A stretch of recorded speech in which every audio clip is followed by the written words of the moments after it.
Hey guys, welcome to YouTube channel God Mechanics. तो हम पिछले क्लासेस में अपना चैप्टर 2 कंप्लीट कर चुके हैं एनसीईआरटी का, that is sexual reproduction flowering plants. आज हम लोग चैप्टर 3 लेके आए हैं 12th क्लास का, बायो का, ह्यूमन रिप्रोडक्शन। ठीक है, इसके बारे में आप 8th क्लास में पढ़ चुके हैं, 10th क्लास में पढ़ चुके हैं। इसका डिटेल में और ज़्यादा आप अब 12th क्लास में पढ़ेंगे। ठीक है, तो हम स्टार्ट करते हैं। अपने फर्स्ट टॉपिक है जो इसमें, तो चैप्टर को बड़ा होने की वजह से उसको कुछ टॉपिक्स में बांट दिया है। ठीक है, तो फर्स्ट टॉपिक है आज का मेल रिप्रोडक्टिव सिस्टम।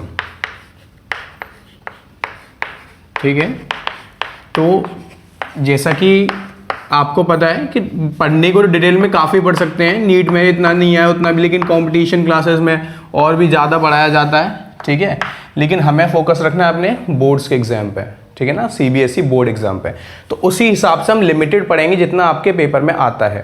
ठीक है, पूरा एनालाइज करके आपके मैंने कुछ सालों के पेपर सिर्फ उतना ही पढ़ाऊंगा जितना आपको ज़रूरी है।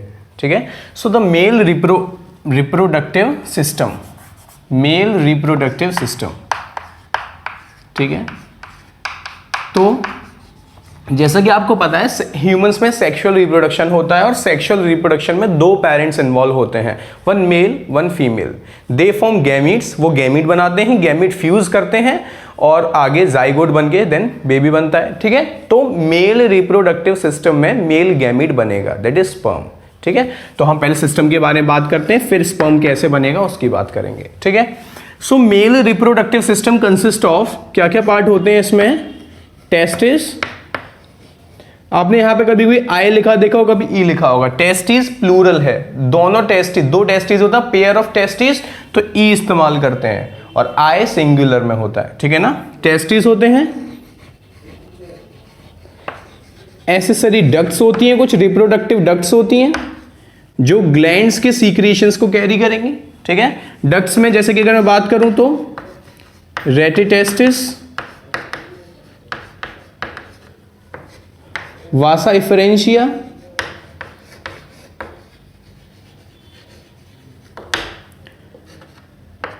एपिडिडाइमिस, सब नाम आपको नए सुनने को मिल रहे हैं, बट मैं पूरा डायग्राम बनाऊंगा आपको, फ्रंट व्यू साइड व्यू सब दिखाऊंगा और इन सबको क्लियर कराऊंगा। ठीक है, बस अभी सुनने में पहली बार नए हैं। और वास डिफरेंस। ठीक है, और क्या होता है सिस्टम में? कुछ ग्लैंड्स होती हैं, कुछ accessory reproductive glands.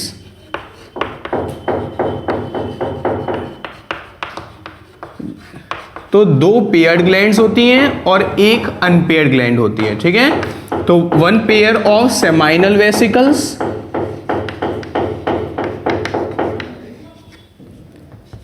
1 prostate gland, ये पेयर नहीं है। ठीक है ना, सिर्फ एक ही ग्लैंड है, तो मैं प्रोस्टेट ग्लैंड लिख रहा हूं, यहां वेसिकल्स यानी 2 हैं। ठीक है, और 2 होती हैं bulbo urethral gland, bulbo urethral, या फिर इसे काउपर्स ग्लैंड्स भी बोलते हैं, काउपर्स ग्लैंड्स, ग्लैंड्स लिख रहा हूं, यानी ये भी 2 होती हैं।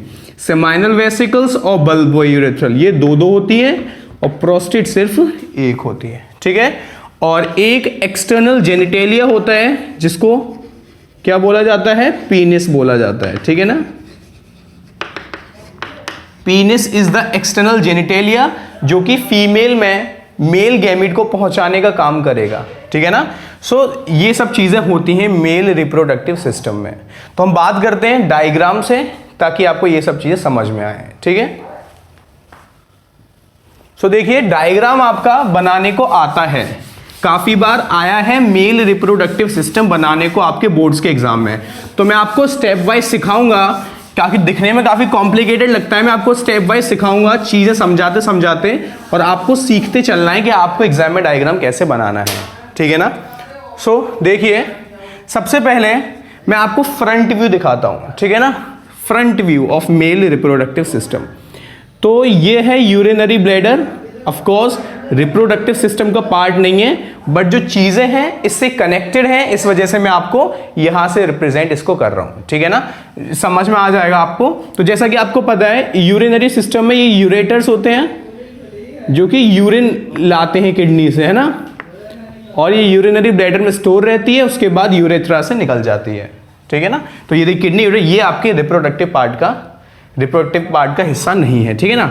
लेकिन यूरेथ्रा है, इस वजह से यूरेथ्रा दिखाने के लिए आपको अब कहां से निकला ये दिखाना तो पड़ेगा ना। यूरिनरी ब्लैडर से ओरिजिनेट होती है, तो ये रही यूरेथ्रा। स्टेप वाइज आप सीखते चलिए बनाना। सो दिस इज यूरेथ्रा, ठीक है ना।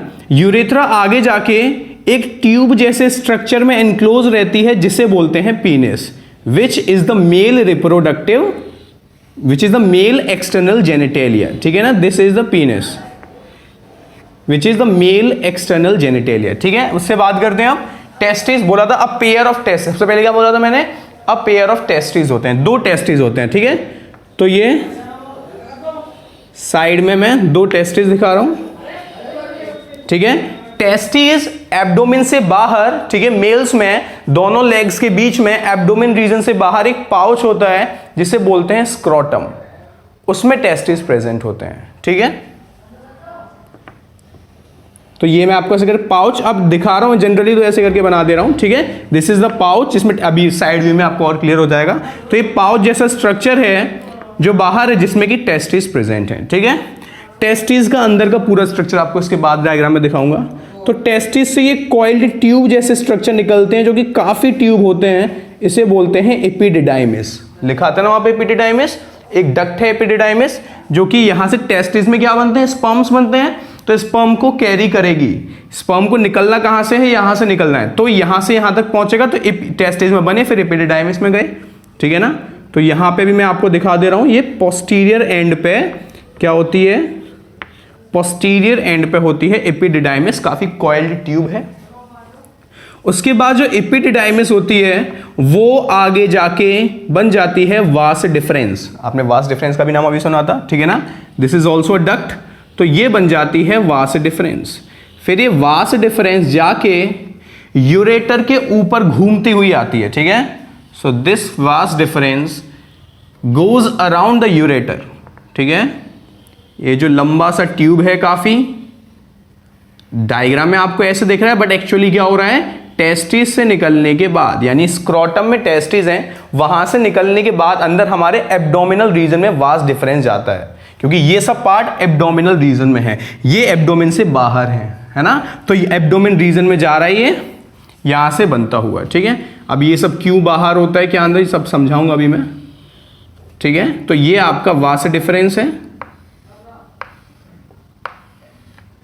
ठीक है। ये मत सोचना ये इसमें यूरिनरी ब्लैडर में चला गया, ये बस इसके ऊपर से दिखा रहा हूं कि ऊपर कॉइल होके ऐसे करके आया है। अब यहां पे जाके पास जाके ये थोड़ा बल्बस स्ट्रक्चर हो जाता है, यहां पे थोड़ा ये वास डिफरेंस थोड़ा फूल जाता है, इस पार्ट को बोला जाता है एम्पिला, जो कि आपके एनसीईआरटी में नहीं मेंशन है, ठीक है। तो उसकी बात ज्यादा नहीं करेंगे, ठीक है ना। एम्पिला वह रीजन होता है वह जो थोड़ा स्वॉलन होता है, यहां पे स्पर्म स्टोर रहते हैं, ठीक है। तो यहां तक ये क्या हो गया, epididymis, this is testis, this is vas deferens, ठीक है। उसके बाद यहां पे आके 2 ग्लैंड मिलती हैं, जैसा कि आपको पता है ग्लैंड 3 ग्लैंड है ना। तो पहली ग्लैंड की बात आ गई, सेमाइनल वेसिकल्स।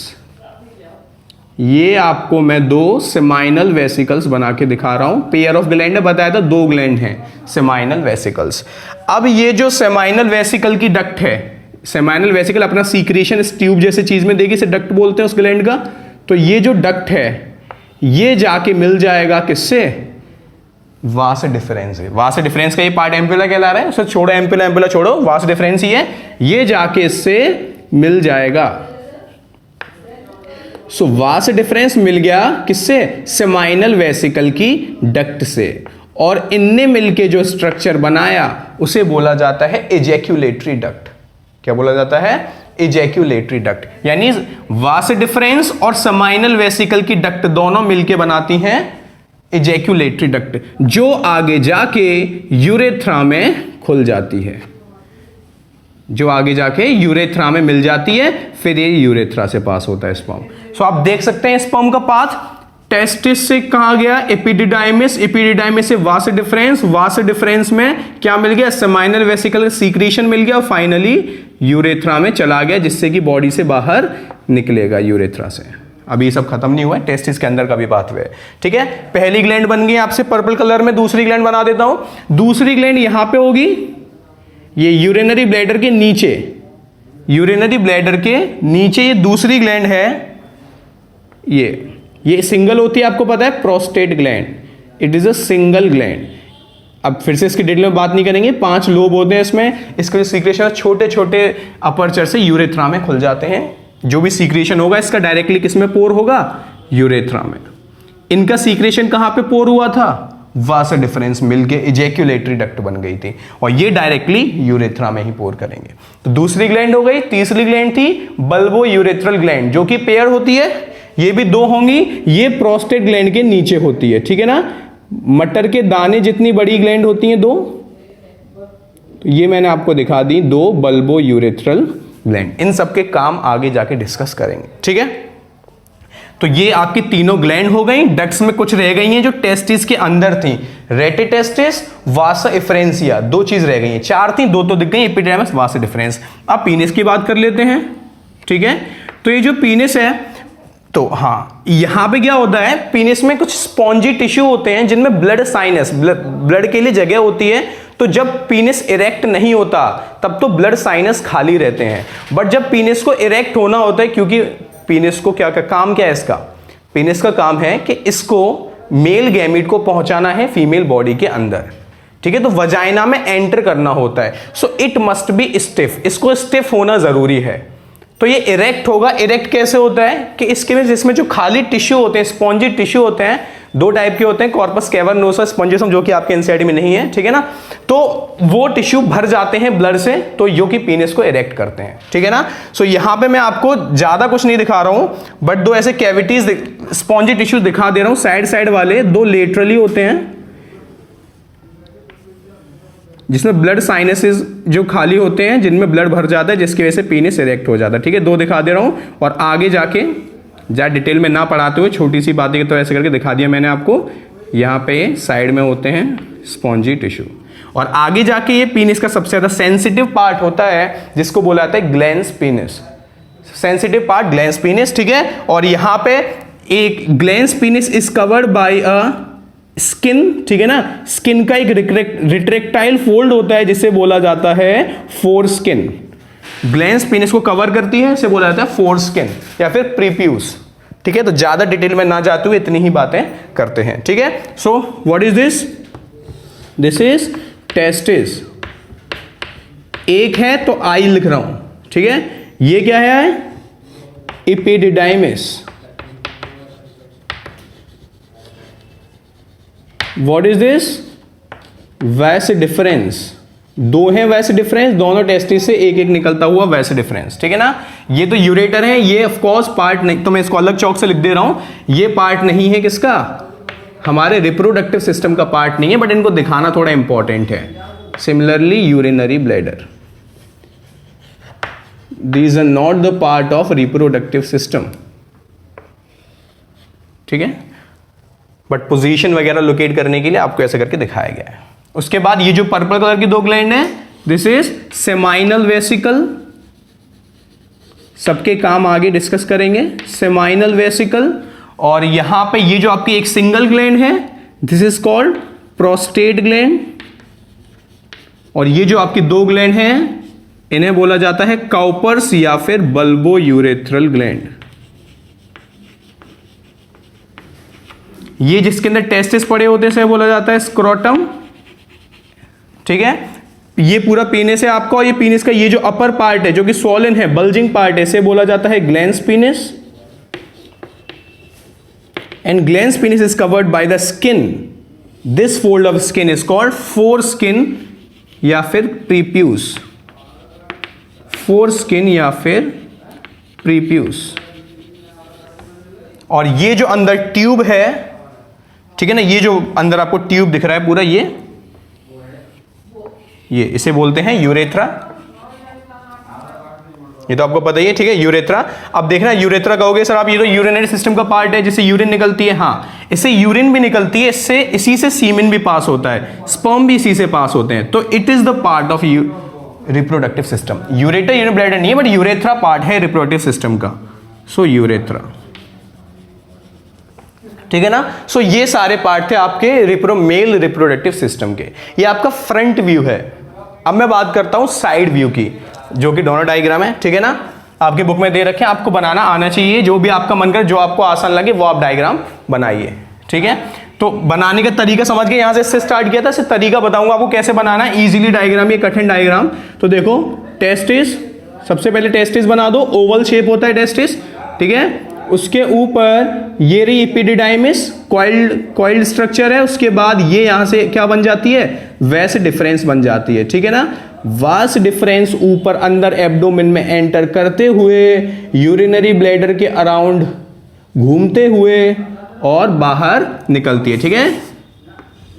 यूरेटर के ऊपर से कॉइल होते हुए, यूरिनरी ब्लैडर से कॉइल होते हुए बाहर निकल आता है ना। तो आपको ऐसे करके ये ऐसे एंड जैसा स्ट्रक्चर बना देना है। तो ये मैं आपका, ये वेस्ट डिफरेंस है। साइड व्यू में आपको एक ही टेस्टिस दिखाई देगा, तो एक ही वेस्ट डिफरेंस दिखाई दे रहा है। सो ये वेस्ट डिफरेंस है जाके, जो कि आपको पता है आगे जाके क्या होता है। अगर मैं यहां पे ब्लैडर शो कर रहा हूं, this is the urinary bladder, और यूरिनरी ब्लैडर से क्या निकलता है, वी ऑल नो यूरेथ्रा, ठीक है ना।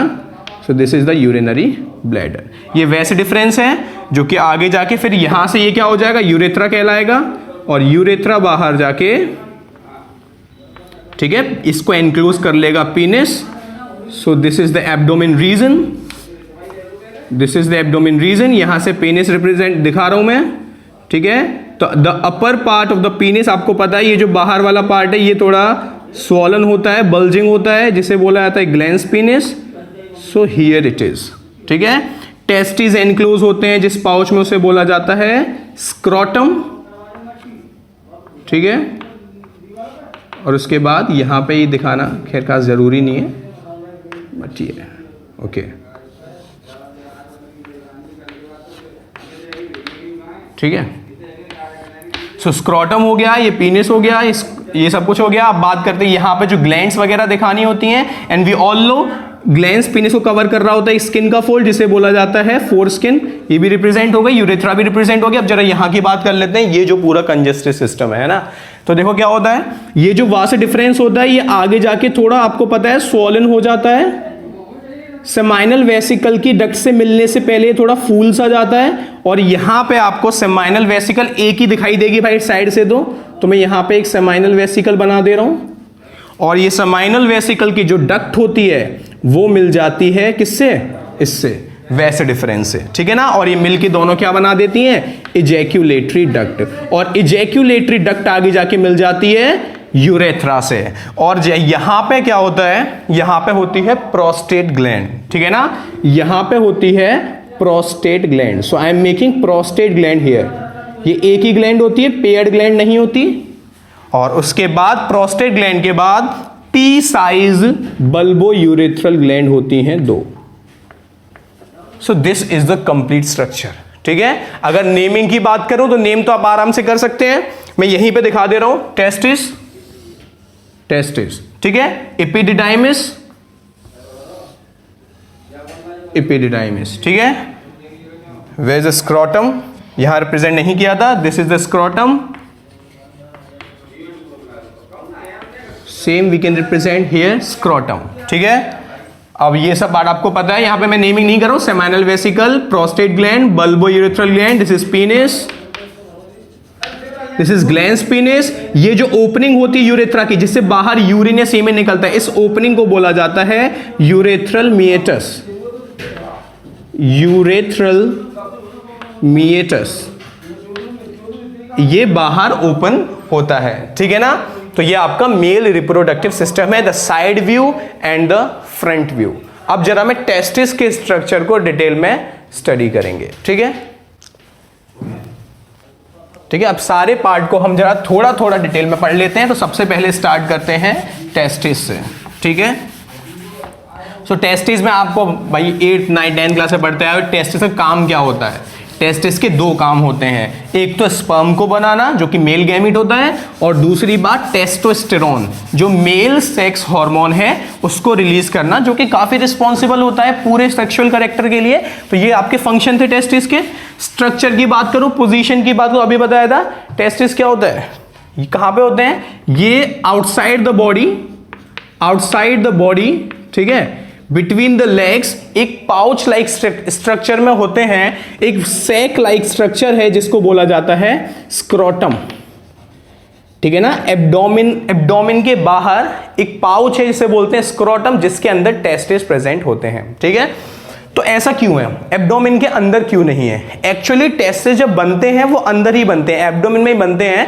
बट जब हम लोग जैसे जो मेल्स जब कहां पे होते हैं, फीमेल के वोम में होते हैं, मदर के वोम में होते हैं, तब जब डिलीवरी, ठीक है, तो आप गेस्टेशन पे 9 महीने का होता है, तो 7th मंथ में जो टेस्टिस हमारे एब्डोमेन में बनते हैं वो बाहर स्क्रोटम में डिसेंड कर जाते हैं, स्क्रोटम में बाहर निकल। बनते कहां पे हैं टेस्टिस? एब्डोमेन में ही बनते हैं। बट 7वें महीने में दे डिसेंड इनटू द स्क्रोटम, वो स्क्रोटम में आ जाते हैं बाहर। क्यों? क्योंकि जो स्पर्म्स फॉर्मेशन होता है, जो स्पर्म प्रोडक्शन होता है, वो हमारे बॉडी टेम्परेचर पे नहीं हो सकता। जो हमारी बॉडी के अंदर जो हमारा बॉडी टेम्परेचर है, एब्डोमेन टेम्परेचर है, उस पे स्पर्म नहीं बन सकते। इट नीड्स 2 से 2.5 डिग्री सेल्सियस कम टेम्परेचर, हमारे बॉडी टेम्परेचर से 2 से 2.5 डिग्री टेम्परेचर कम चाहिए होता है स्पर्म फॉर्मेशन के लिए, जो कि बाहर आके जब टेस्टिस निकला तो बॉडी से बाहर वो रेगुलेट कर लेता है स्क्रोटम टेम्परेचर। कैसे रेगुलेट कर लेता है? देखो, जैसे कि अगर बाहर ठंड ज्यादा होती है तो स्क्रोटम की जो मसल्स, डार्टोज मसल्स होती है अंदर, ठीक है ना, दे कॉन्ट्रैक्ट, जिसकी वजह से जो स्क्रोटम या जो टेस्टिस है वो एब्डोमेन के बॉडी के पास पहुंच जाएंगे, जिसकी वजह से उनको हीट, अगर ठंडा है तो बाहर उतना रेगुलेट टेम्परेचर हो जाएगा, अगर क्या है बाहर गर्मी है, ठीक है ना, तो बॉडी से भी गर्मी मिली रही है, तो स्क्रोटम क्या हो जाएंगे, जो मसल्स हैं वो लूज आउट हो जाएंगे, जिससे स्क्रोटम नीचे, टेस्टिस नीचे पहुंच जाएंगे। सो स्क्रोटम में जो मसल्स है उसके मूवमेंट से स्क्रोटम से क्या हुआ, टेम्परेचर रेगुलेट हुआ, जो कि जरूरी था किसके लिए? स्पर्म प्रोडक्शन के लिए। तो क्या होता है जिनमें कि ऐसा हो कि डिजीज भी हो, मतलब एक कंडीशन होती है जिसमें कि स्क्रोटम में नहीं आते टेस्टिस, ठीक है ना, टेस्टिस डिसेंड ना करें स्क्रोटम में, तो इनफर्टिलिटी हो जाती है, यानी कि फर्टाइल नहीं होगा। आप समझ गए क्यों? क्योंकि स्पर्म ही नहीं बनेंगे तो फर्टाइल कैसे होगा, ठीक है ना। सो इस कंडीशन बोलते हैं क्रिप्टोर्किडिज्म। क्रिप्टोर्किडिज्म का मतलब जब आपकी जो टेस्टिस हैं वो स्क्रोटम में डिसेंड ना करें, वो वहीं पे रहें, अंदर एब्डोमेन में ही रहें, ऐसे बोलते हैं कंडीशन क्रिप्टोर्किडिज्म, ठीक है ना। ये अगर ह्यूमंस की बात करते तो एक टाइप का डिफेक्ट है, बट कुछ ऐसे एनिमल्स भी हैं जिनमें टेस्टिस अंदर ही रहते हैं एब्डोमेन। जैसे आपने कभी एलिफेंट में बाहर स्क्रोटम देखा है? नहीं ना। एलिफेंट में, वेल्स में, इन सब में मेनली जो भी एगलिंग मैमल्स हो सब में अंदर ही रहते हैं टेस्टिस, ठीक है। उनमें हो जाता है फॉर्मेशन, का टेम्परेचर जो चाहिए होता है वो होता है। बट ह्यूमंस में अगर ये कंडीशन है, टेस्टिस बाहर स्क्रोटम में नहीं है अंदर है, तो डिफेक्टिव कंडीशन है, स्टेराइल होंगे वो मेल्स, वो स्पर्म प्रोडक्शन नहीं कर पाएंगे, ठीक है ना, बिकॉज द स्पर्म नीड्स 2 से 2.5 degree Celsius temperature come from the body temperature, ठीक है ना। सो अगर वो स्क्रोटम में नहीं आते टेस्टिस तो ये डिफेक्ट होता है। हाँ, तो आगे बात करते हैं, स्क्रोटम की बात हो गई, आप जरा टेस्टिस के स्ट्रक्चर की बात कर लेते हैं डायग्राम बना के, ठीक है ना। सो देखिए, अगर बात करो तो एक्चुअली होता क्या है कि ये जो हमने बोला एब्डोमेन से टेस्टिस स्क्रोटम में आ जाएंगे, so there must be a connection, there must be a canal, कोई कैनाल होगी जिसके थ्रू टेस्टिस डिसेंड करेंगे, उस कैनाल को बोला जाता है इंग्विनल कैनाल। ये सब बातें आपके एनसीईआरटी में नहीं है, डिटेल में इस वजह से नहीं पढ़ा रहा हूं, ठीक है ना। तो जो टेस्टिस होते हैं वो भी स्पर्मेटिक कोड के द्वारा होल्ड होते हैं, जो कि इंग्विनल कैनाल से पास हो रही होती है। So you must need not to remember all this, बस इतना याद रखो, स्क्रोटम में टेस्टिस होते हैं जहां पे स्पर्म बनता है, ठीक है। तो अगर मैं टेस्टिस के डायग्राम की बात करता हूं, जिससे जो बेसिक चीजें जो आपकी बुक में है एनसीईआरटी में वो आपको क्लियर हो जाए, तो देखिए, अब मैं एक टेस्टिस की बात कर रहा हूं, तो सेक्शन की बात कर रहा हूं उसका, टेस्टिस का सेक्शन। तो testis is an oval in shape, आपको पता है ये लेंथ में लगभग एडल्ट में ओवल शेप का होता है, 4 से 5 सेंटीमीटर लेंथ होती है और 2 से 3 सेंटीमीटर इसकी विड्थ होती है, ठीक है ना। It is an Oval structure of course, ठीक है ना। So this Oval structure, this is a testis. यहां पे क्या होता है, तो आपकी बुक में जनरल लिख रखा है कि ये इसकी जो कवरिंग होती है काफी डेंस होती है, बट यहां पे 3 लेयर होती हैं, ठीक है।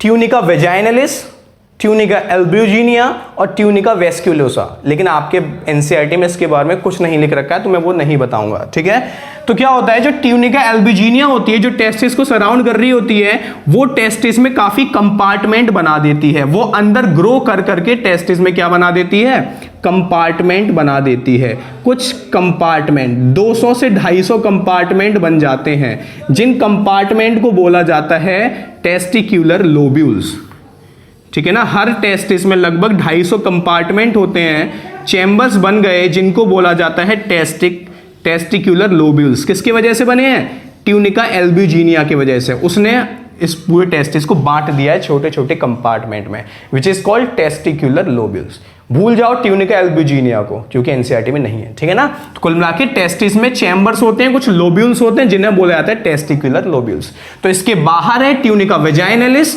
नहीं दिखाऊंगा, बुक में नहीं है। इसके अंदर होती है ट्यूनिका वेस्क्यूलोसा, नाम नहीं लिख रहा हूं बट आपको जनरली ऐसे बस रिप्रेजेंट कर दे रहा हूं एक लेयर से। सो यहां पे चैम्बर्स होते हैं which these are internally surrounded by the membrane tunica vasculosa, ठीक है ना। वेस्कुलर लेयर है, ऑब्वियसली नाम से समझ गए हो गया, वेस्क्यूलोसा, ठीक है ना।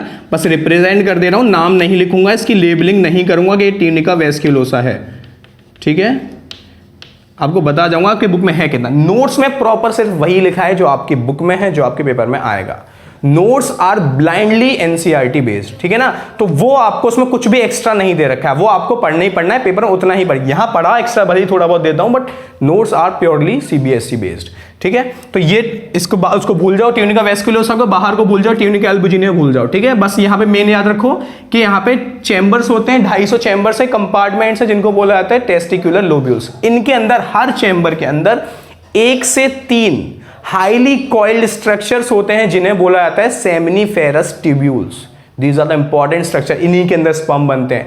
टेस्टिस के अंदर स्पर्म बनते हैं, टेस्टिस में भी कहां पे, यहां पे, यहां पे, यहां पे, कहां पे, इनके अंदर चैम्बर्स के अंदर। तो यहां पे मैं डायग्राम को सिंपल बनाने के लिए सिर्फ एक ही दिखा रहा हूं, हर में 1 से 3 कॉइल्ड स्ट्रक्चर हो सकते हैं, ठीक है ना। तो ये मैंने आपको दिखा दी एक सेमिनिफेरस ट्यूब्यूल, 1 से 3 कितने भी हो सकते हैं, बट यहां पे मैं आपको डायग्राम को सिंपल रखने के लिए एक एक ही दिखा रहा हूं, ठीक है ना। तो यहां पे हर लोब्यूल में 1 से 3 सेमिनिफेरस ट्यूब्यूल्स होते हैं, ठीक है, but I am showing just 1। उसके बाद ये जो सेमिनिफेरस ट्यूब्यूल्स होते हैं ये ओपन कर जाते हैं, पतली सी, ये आपको डक्ट दिख रही है, स्ट्रेट डक्ट से ऐसी है, इसे बोला जाता है ट्यूब्यूलाई रेक्टाई। ट्यूब्यूलाई रेक्टाई, ये भी आपके एनसीईआरटी में नहीं है, छोड़ो इसे, ठीक है ना। ट्यूब्यूलाई रेक्टाई, तो ये ट्यूब्यूलाई रेक्टाई आगे बढ़ती हैं और जाके मिल जाती हैं और नेटवर्क बना लेती हैं इन इर्रेगुलर ट्यूब्यूल्स का, जिस नेटवर्क को बोला जाता है रेटिटेस्टिस। इट इज इंपॉर्टेंट, ठीक है ना। तो सेमिनिफेर, आपकी बुक में जनरल इतना लिखा है कि seminiferous tubules open into rete testis, ये नहीं लिखा किसके थ्रू, तो ट्यूब्यूलाई रेक्टाई, ठीक है, भूल जाओ इन्हें। तो सेमिनिफेरस ट्यूब्यूल ओपन हो गई, जिस नेटवर्क ऑफ ट्यूब्यूल में उसे बोला जाता है रेटिटेस्टिस, ठीक है ना। तो ये जो आपका नेटवर्क है, इस नेटवर्क को बोला जाएगा रेटिटेस्टिस, नेटवर्क ऑफ इर्रेगुलर छोटे छोटे ट्यूब्यूल्स जो कि सेमिनिफेरस ट्यूब्यूल से आए हैं, ठीक है ना। अब यहां से कुछ फाइन ट्यूब्यूल्स निकलते हैं जिन्हें बोला जाता है वासा इफ्रेंशिया, ठीक है ना। तो ये ट्यूनिका एल्ब्यूजिनिया को क्रॉस करते हुए कुछ फाइन ट्यूब्यूल्स हैं, स्ट्रेट ट्यूब्यूल्स हैं पोस्टीरियर एंड पे, जिन्हें बोला जाता है वैसा इफ्रेंशिया, ठीक है। ये भी डक्ट थी आपकी, ये रेटिटेस्टिस और वैसे इफ्रेंशिया, 2 नाम रह गए थे ना वहां पे, क्योंकि ये टेस्टिस के अंदर थे, हमने टेस्टिस के बाहर की सारी चीजें दिखा दी थी, ठीक है ना। ये है वैसा इफ्रेंशिया, और वैसे फ्रेंशिया आपको पता है किसमें खुलते हैं, एपिडिडाइमिस। एपिडिडाइमिस 6 मीटर लंबी होती है, लेकिन इतनी कॉइल, इतनी कंडेंस्ड होती है, बिल्कुल छोटी सी जगह में आ जाती है। असलियत में 6 मीटर लॉन्ग ट्यूब है ये, ठीक है। तो यहां पे मैं आपको दिखा दे रहा हूं, इसको हाईली कॉइल्ड है, थोड़ा सा ऐसे करके दिखा दे रहे हैं बस,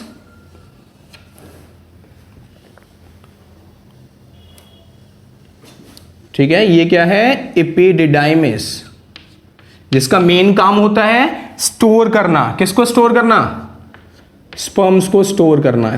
यहां पे एपिडिडाइमिस में स्पर्म स्टोर भी होते हैं और वो फंक्शनली मैच्योर भी होते हैं। 2 काम होते हैं एपिडिडाइमिस के, काफी लंबा ट्यूब है, काफी कॉइल्ड है, ठीक है। उसके बाद आपने पढ़ रखा है कि ठीक है, कंडेंस हो गया ऐसे, जैसे आपको वहां पे दिखाया जाए टेस्टिस में ऐसे करके, तो ऐसे फ्लैटेंड से स्ट्रक्चर ही बन जाते हैं, इतनी कॉइलिंग होती है इसकी, ठीक है। लगभग स्पर्म को पूरे एपिडिडाइमिस से पास होते हुए 20 दिन लग जाते हैं, और एपिडिडाइमिस स्टोर कर सकती है किसको, स्पर्म को, लगभग 1 महीने तक, ठीक है ना। तो ये सब बातें याद मतलब ऐसे बता दे रहा हूँ बस, ठीक है। तो यहाँ पे ये जो ट्यूब है वो स्टार्टिंग में थोड़ा कॉइल होता है, बट ऐसे ही दिखा देना स्ट्रेट सा, इसे बोलते हैं वैसे डिफरेंस, जो कि टेस्टिस को लीव करता हुआ जाएगा। टेस्टिस तो बाहर एब्डोमेन कैविटी के, ये अंदर एब्डोमेन में एंटर कर जाएगा फ्रॉम द इंग्विनल कैनाल, वही कैनाल जिससे टेस्टिस 7वें महीने में बाहर स्क्रोटम में निकल के आए थे, वही ये कनेक्शन है स्क्रोटम के उसके बीच में, उसी से अंदर एब्डोमेन में पहुंच गया वेस डिफरेंस, अंदर पहुंच के यूरेटर्स के अराउंड कॉइल होके यूरिनरी ब्लैडर में जाके मिलेगा, है ना। तो बस यहीं तक छोड़ देते हैं इस बात को यहां पे, ठीक है।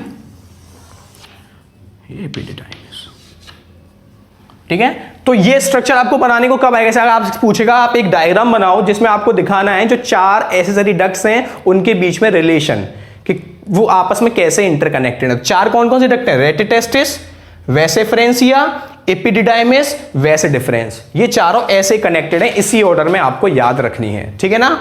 तो मैं आपको एक बार फिर से दिखा दे रहा हूं, सेमिनिफेरस ट्यूब्यूल में स्पर्म्स बने, वो कहां जाएंगे, ट्यूबुला रेक्टाई छोड़ो, वो कहां जाएंगे, रेटिटेस्टिस, रेटिटेस्टिस से वेसेफ्रेंसिया, वेसेफ्रेंसिया से एपिडिडाइमिस, एपिडिडाइमिस से वेसे difference, this is the path.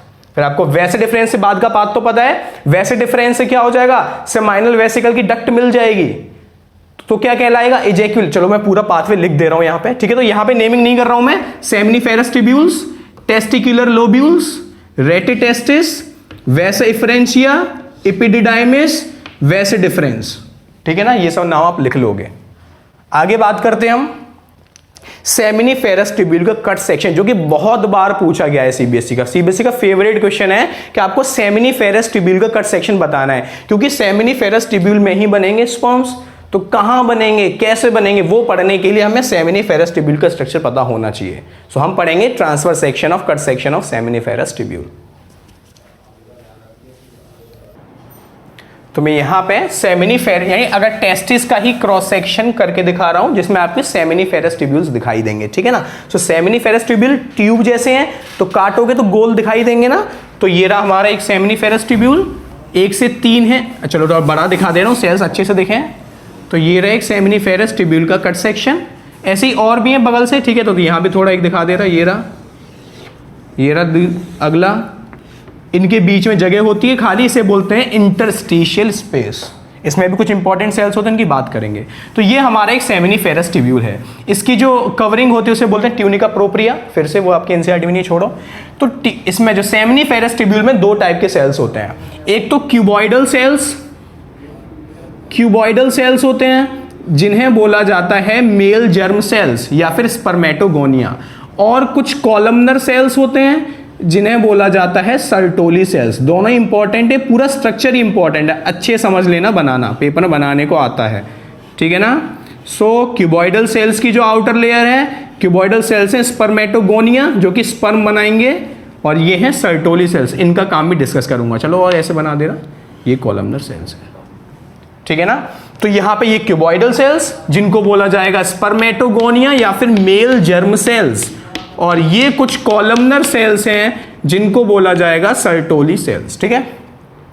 तो देखिए होता क्या है, अच्छा और बता दे रहा हूं, ये ठीक है, यहां भी ऐसे ही बना लोगे सेम। और जो इंटरस्टिशियल स्पेस है, यहां पे कुछ पॉलीगोनल सेल्स होते हैं जिन्हें बोला जाता है लेडिग सेल्स या फिर इंटरस्टिशियल सेल्स, क्योंकि इंटरस्टिशियल स्पेस में है सेमिनिफेरस ट्यूब्यूल के बीच में, तो इन्हें बोला जाता है लेडिग सेल्स। तो मैं लेडिग सेल्स से काम की बात कर लेता हूं पहले, ठीक है ना। ये हैं लेडिग सेल्स।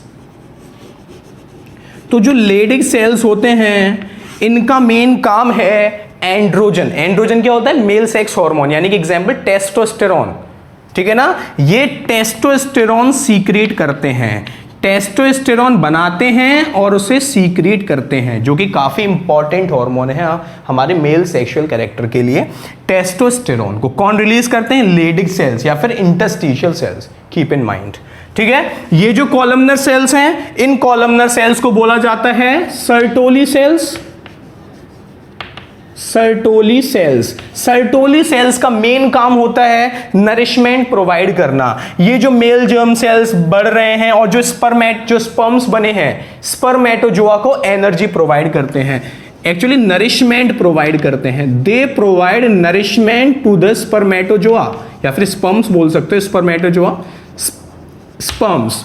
इस वजह से सर्टोली सेल्स को नर्स सेल्स भी बोला जाता है। इनका नाम सर्टोली इस वजह से क्योंकि इन्हें एर्निको सर्टोली साइंटिस्ट ने डिस्कवर किया। नर्स सेल्स, नर्स सेल्स क्यों बोला जा रहा है? Because they provide nourishment to the developing स्पर्मेटोजोन्स।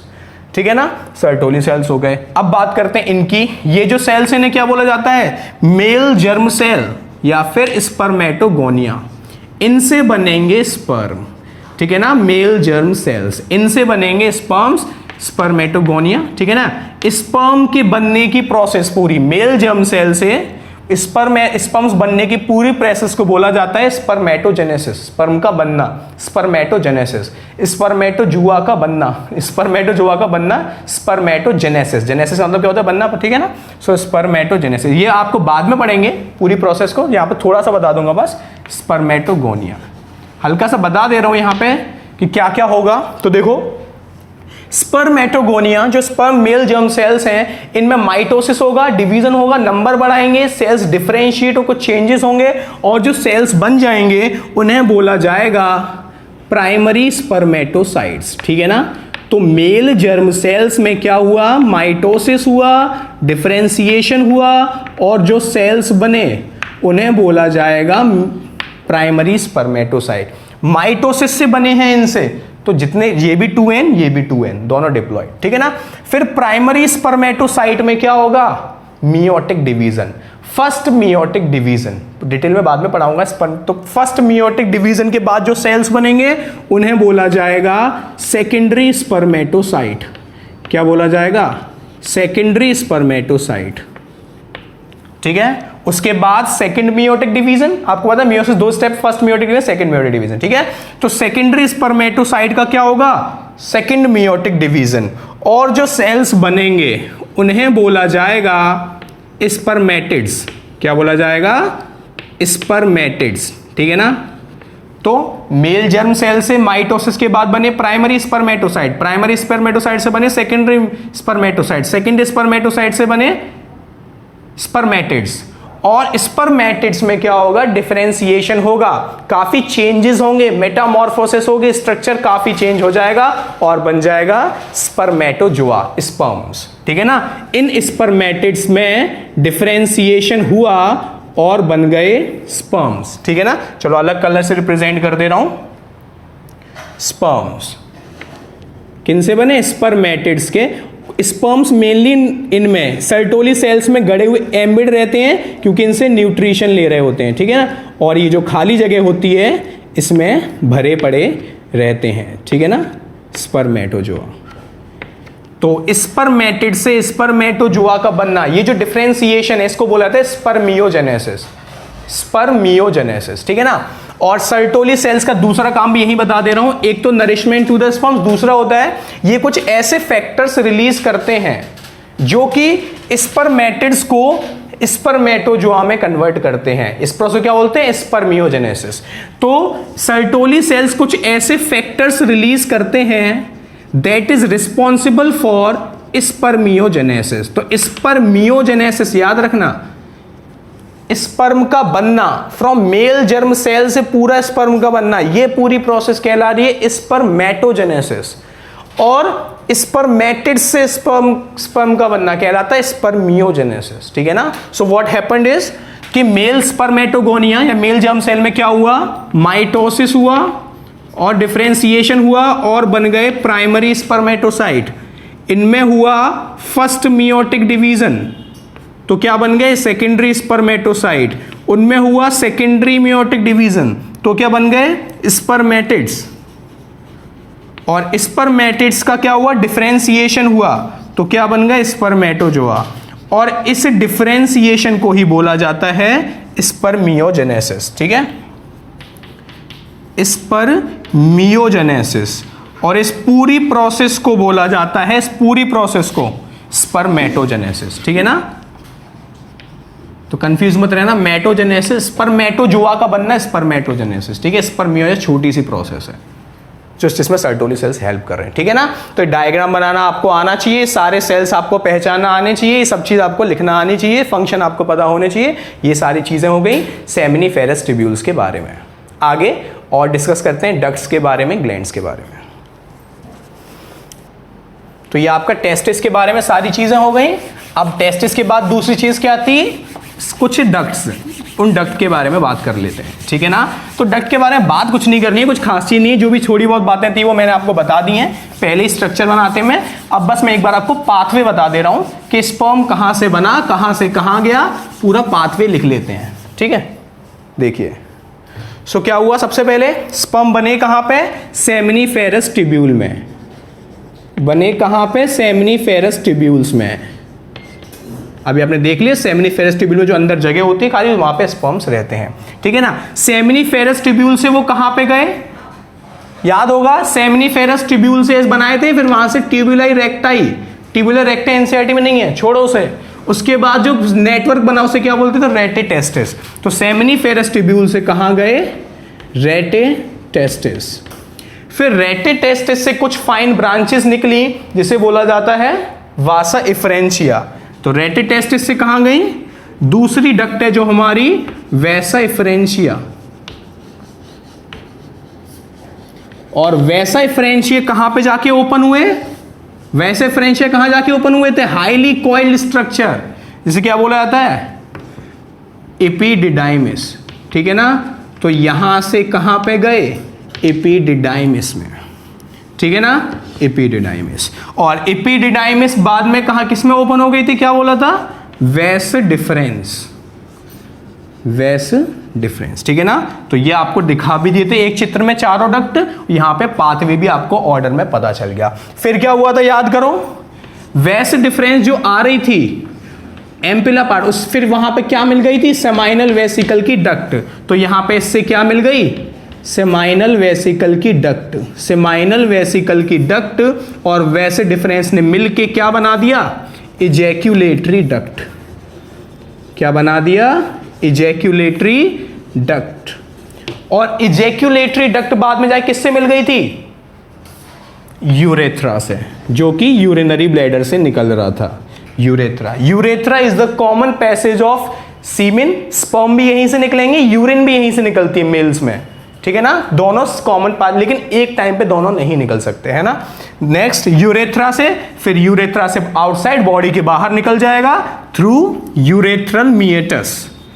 Urethral, उस ओपनिंग को, यूरेथ्रा की ओपनिंग को बोला जाता है यूरेथ्रल मिएटस, उससे बाहर निकल जाएगा। सो this is the pathway of the sperm, उसके बनने से उसके रिलीज होने तक ये पूरा पाथवे वो फॉलो करता है। सो मेन फंक्शन क्या है इन डक्ट्स का, मेन फंक्शन क्या है, इन डक्ट्स का मेन फंक्शन एक तो स्टोर करना, एक तो स्टोर करना, ठीक है ना, उनका मैच्योरेशन हो रहा था एपिडिडाइमिस में, तो स्टोर करना और कैरी करना, ये मेन काम है डक्ट्स का।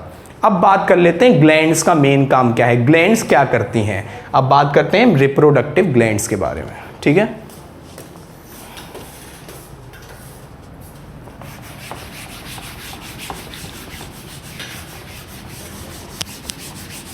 तो आपने देखा 3 ग्लैंड थी, 3 ग्लैंड क्यों, कितनी ग्लैंड थी, 3 टाइप की थी, है ना, 2 seminal vesicle, 1 prostate, 2 bulbo urethral. तो 3 टाइप की ग्लैंड्स थी, मेल रिप्रोडक्टिव ग्लैंड्स। तो ये देखिए, सबसे पहली बात कर लेते हैं सेमाइनल वेसिकल। तो सेमाइनल वेसिकल एक स्लाइटली एल्कलाइन, लगभग पीएच 7.3 होती है, 7 से ज्यादा तो एल्कलाइन ही होगा, एल्कलाइन फ्लूइड सीक्रेट करती है, जिसमें काफी चीजें होती हैं, बट मैं आपको मेन चीज बता रहा हूं, mainly consist of fructose. And fructose आपको पता है कार्बोहाइड्रेट है, एनर्जी का सोर्स है, तो स्पर्म को नरिशमेंट प्रोवाइड करता है, एनर्जी प्रोवाइड करता है फॉर इट्स मूवमेंट। तो सेमाइनल वेसिकल से जो फ्लूइड रिलीज होता है स्लाइटली एल्कलाइन, ये लगभग पूरे सीमेन का 60%, 60 से 70% जो पार्ट बनाता है वो सेमाइनल वेसिकल का सीक्रेशन ही बनाता है। जो स्पर्म निकलता है पर इजैक्यूलेशन, ठीक है, वो सीमेन कहलाता है। सीमेन का 60 से 70% पार्ट क्या होता है, सेमाइनल वेसिकल का ही सीक्रेशन होता है। So its main component is fructose which provides energy to the sperms, ठीक है ना। नेक्स्ट अगर मैं बात करूं तो प्रोस्टेट ग्लैंड, ये ज्यादा आपके में लिख नहीं रखा बुक में, इसमें आपको थोड़ा ही थोड़ा पढ़ा रहा हूं।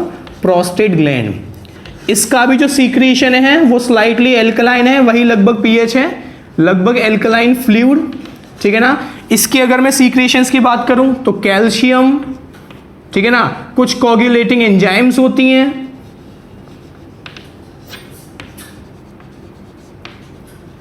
सीट्रिक एसिड या सीट्रेट आयन बोल लो, सीट्रेट, तो सीसीसी, कैल्शियम, कोगुलेटिंग एंजाइम, सीट्रेट, ऐसे याद रखना 3 चीजें, ठीक है ना, प्रोस्टेट ग्लैंड में। तो ये हो गया।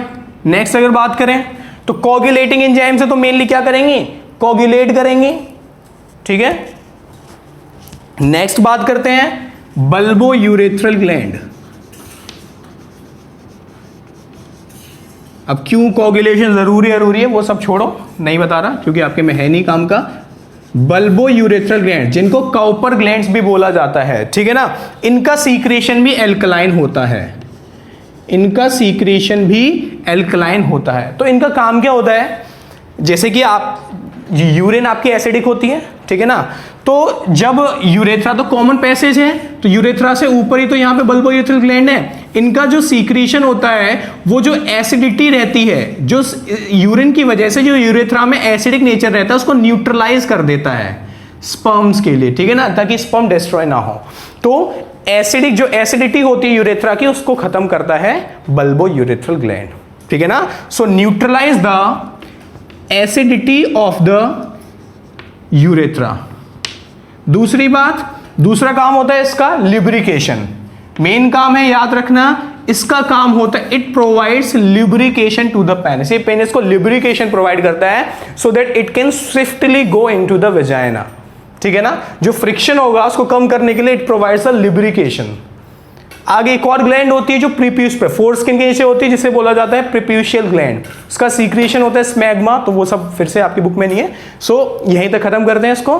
तो ये ग्लैंड्स हो गई आपकी, डक्ट्स हो गई, कहाँ बने कैसे बने वो सारी बातें हो गई। अच्छा एक और चीज रह गई है एक्सटर्नल जेनिटेलिया, जिसे बोला जाता है पीनिस। तो पहली चीज टेस्टिस हो गई, डक्ट्स हो गई, ग्लैंड्स हो गई, लास्ट बचा एक्सटर्नल जेनिटेलिया, जिसे बोला है पीनिस।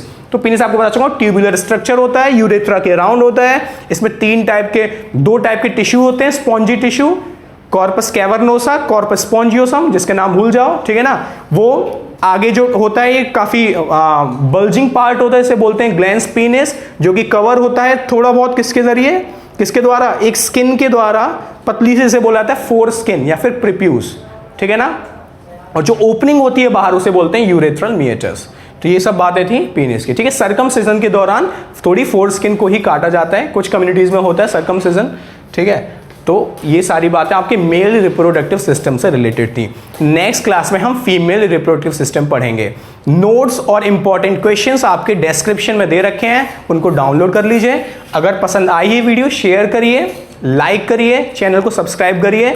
जितने जल्दी सब्सक्राइबर्स हो जाएंगे, जितनी जल्दी 1000 सब्सक्राइबर्स हो जाएंगे, तो आपके डाउट क्लासेस लाइव सेशंस भी स्टार्ट हो सकते हैं। तो ज़्यादा से ज़्यादा शेयर करिए ताकि आपका फायदा हो, लाइव में क्वेश्चंस डिस्कस कर पाएं, ठीक है। तो 1000 सब्सक्राइबर्स के बाद ही वो ऑप्शन आएगा, तो कोशिश करिए जल्दी 1000 सब्सक्राइबर्स हो ताकि आपके लिए ही हेल्पफुल हो पाए क्लासेस और भी ज़्यादा। Thank you.